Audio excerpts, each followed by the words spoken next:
Hey guys, I'm Rachel and I'm going to be doing a little bit of stand-up for you all tonight. But before I start, I just wanted to say how proud I am of my fellow seniors. We definitely drew the short end of the stick this year, to say the least. But that didn't stop you guys from making these amazing shows. So way to go, class of 2020. You know, there's this one phrase that I've been saying this whole year that I was really hoping would make its way into some cheesy graduation speech. But since that seems less likely to happen now, I thought I would just share it with you guys instead. This is it. As the class of 2020, we have the perfect vision of the future. If only we'd seen Corona coming, right? I mean, seriously, I think that all of us really need to go see an optometrist right about now because I don't think anyone can see the future clearly anymore. And you know, I think us seniors especially, there's just so many things that we regret not doing earlier. Like planning out our senior ditch day and senior prank and stocking up on toilet paper when we had the chance. But let me tell you, one thing I do not regret not doing earlier is buying my senior prom dress.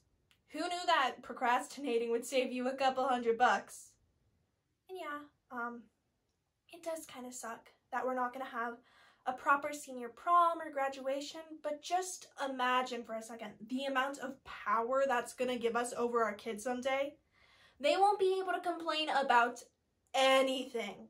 Like, they'll get mad at you for not letting them go out on a Monday night with some friends, and, you know, you can just hit them back with a, well, you know what? I wasn't allowed to go see my friends because of a global pandemic, so you can stay at home for one night like I was ordered to by the government for months on end, Rebecca.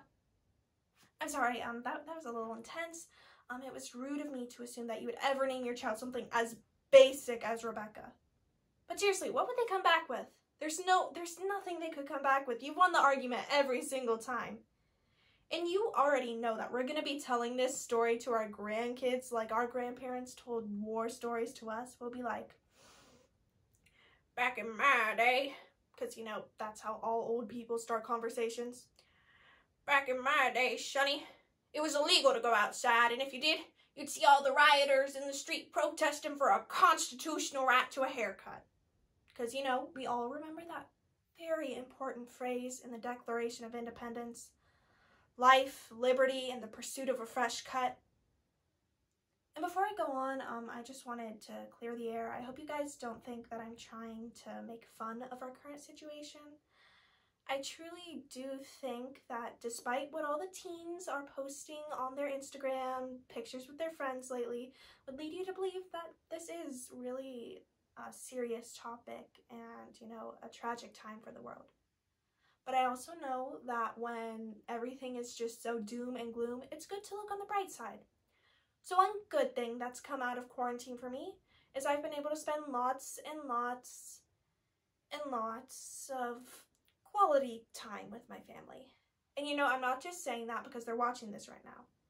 I really think that I've gotten a lot closer with my family. I mean, like, physically closer. Like, physically, we are trapped inside of a house together 24/7. So yes, we are physically closer to each other a lot of the time. And you know, when you're around someone that much, you learn a couple new things about them. Like my dad. Something I've learned about him is that apparently he thinks 2 a.m. is the perfect time to get work done. And you know, you could imagine that it would be a little annoying if you were trying to sleep in the middle of the night and there was a printer going off every 2 seconds in the room next to you. I mean, it hasn't been much of a problem for me because I just would stay up till the sunrise watching Netflix anyways, but like for my mom, probably pretty annoying. And you know, I don't think it's just my dad and I who have sleep problems because of Corona. I think everyone has a little bit of a messed up sleep schedule nowadays. Like, I used to be an early bird. I mean, keyword, used to be. Now I'll go to bed at 2 a.m. and wake up at 10 on a good day. So, you know, you could imagine my surprise when the other day I woke up at 5:53. I checked my phone, I saw the time, and it didn't register for a second because what's time anymore? But then it hit, and I freaked out. I got out of my bed, I put on whatever clothes I could find, I put in my contacts, poking my eye out in the process, and I was just a mess because I thought I had woken up at 5:53 p.m. and I had slept through all of my classes for the day. But then I took a breath, and I looked at the clock again, and I realized it was 5:53 a.m., not 5:53 p.m. And you know, I don't know if it was because I genuinely forgot that a time that early in the morning actually existed, or is the fact that I just thought it was way more probable that I had slept through the entire day rather than waking up at a decent hour, that it just didn't even cross my mind that it could possibly be 5:53 a.m. when I just woken up. But you know, I think either or really just shows you how messed up my sleep schedule is right now. But other than my family's weird sleeping habits, I've learned a couple new things about my brother as well. My brother, he's been off at college for the last 2 years, so, you know, I haven't seen him as much as I used to, and, you know, college changes you a lot. And, you know, there's a lot of new influences at college. Some of them are good, some of them not so much. So when my brother came home from college early because of Corona, my family, we noticed some concerning behavior in him.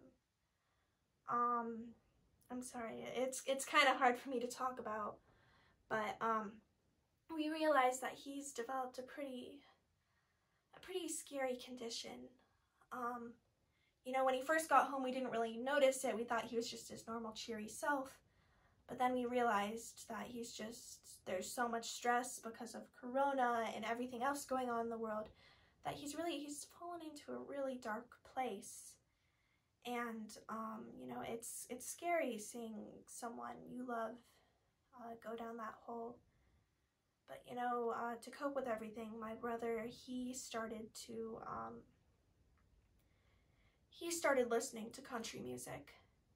I know, it's shocking, it's surreal even to say, because, you know, you hear about this stuff on the news and radio all the time, but you know, you never really think it will happen to someone you know, right? Especially not your own flesh and blood. But, you know, it's been hard for us. It really has. When I heard him first listening to a song about how he loves his beer and truck, I was shocked. I cried that whole night because, you know, I just couldn't believe that the boy I grew up with just had turned out like this.